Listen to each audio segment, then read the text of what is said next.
అత్త లేని కోడలు తమ్మురాలు ఓయమ్మ, కోడలు లేని అత్త గుణవంతురాలు. ఆహా ఆహా అంతే నాన్నల్లా. అయితే అత్త కోడళ్ళు అంటే తల్లి బిడ్డలు లెక్క ఉండాలి అని అంటారు. పెళ్ళేటప్పుడు కూడా మీ బిడ్డ ఇది వరుసంది మా బిడ్డ, మీ బిడ్డను ఇక మర్చిపోరు అని డైలాగులు వెళ్తుంటాయి. ఇక ఇటు నుంచి కూడా అత్తగారంటే తల్లితో సమానం. ఇన్నొద్దులు మా అమ్మ నాయనల మీద ఎంత పాయరం చూయించిన్నో అత్త మామలు కూడా గట్లనే చూసుకుంటా అని ఇటుకెళ్ళి టేప్ రికార్డ్ వెళ్తుంటుంది. అంటే కొందరు మాట మీదనే ఉంటారు అనుకోరి, కానీ అందరు అట్లా ఉండరు కదా. కోడలు ఏ పని చేసినా అత్తకు మాత్రం అదేదో అట్లా తప్పే కనబడుతుందిలా. ఇక అత్త మంచి మాట చెప్పినా కానీ కోడలు కన్నా తిట్లైన పడుతుంటాయి. గునుగుతుంది గునుస్తుంది అన్నట్టే అనిపిస్తుంది కదా. ఇక లడాయిలు కూడా అవుతుంటాయి.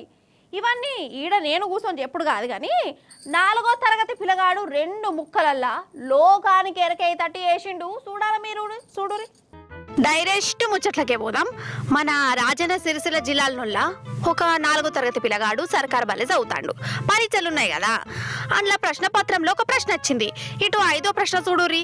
ఏంటంటే మీ అమ్మకు నచ్చనిది ఏంటిది, కాలేజీలలో పూరించుము అని ఉన్నది. ఇక పిల్లగాడు మా అమ్మకు మా బాపమ్మను మా తాత నచ్చనే నచ్చరు, వాళ్ళు మెచ్చనే మెచ్చది అని రాసిండు.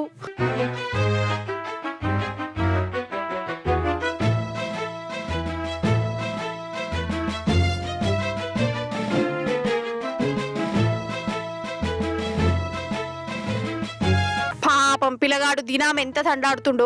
అసలు ఈ ఒక్క జవాబుతోనే అర్థమైతే లేదా ఆ ఇంట్లో అత్త కోడళ్ళు ఒకరు ఎంత పాయరంగా ఉంటారో అని. సరే, అత్త మామలు అంటే ఒక మాట అంటారు, పెద్ద మనుషులు ఏదో ఒకటి మాట్లాడతారు. దానికి కోడలు వాళ్ళ మీద కోపం పెట్టుకోవచ్చునా? కోడలనే కాదు, ఈడ అత్త మామల్ని కూడా తప్పే అనుకోవాలి. వాళ్ళు కూడా ఏ కోడలే కదా అని దెప్పి ఓడుతుంటే ఆమె కూడా వాళ్ళ మీద కోపం పెట్టుకున్నది కావచ్చు. ఇక ఓపిక పోయి కొడుకుతోని మీ బాపమ్మ మంచిది కాదురా, మీ మామ మెంటలోడురా అని అంటుంది కావచ్చు, మనకి తెలియదు.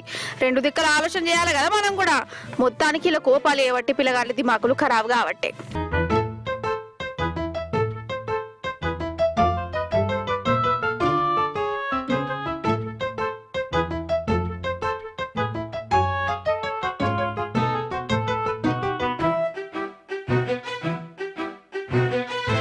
ఇక ఇంట్లో నడిచి రామాయణాన్ని 4వ తరగతి పిల్లగాడు కుల్లాంకుల పరీక్షలు రాసి పడేసిండు. అందుకే అంటారు కాదు, పిల్లలు ఏది రాసుకోరు, మనసులో ఏది ఉన్న బయటకి చెప్పేస్తారు అని. ఆయన లొల్లులు చెవడాలు ఎందుకోల్లా? సరే, పెద్దోళ్ళు పెట్టుకుంటే పెట్టుకొని, పిల్లల ముందు ఎందుకు పెట్టుకోవాలి? అలా మనసును ఎందుకు ఖరాబ్ చేయాలి? అసలు ఆ ఒక్క ఇంట్లోనే కాదు, చాలా ఇంట్లో గిదే నడుతుంది కావచ్చు. మొత్తానికి పిల్లగాడు సోదు లేకుండా సత్తి చెప్పకుండా రాసిన ఈ 2 ముక్కలు ఇండ్లలో నడిచే కథను కండ్లకు గట్టినట్టు ఎరగేసినాయి కదా.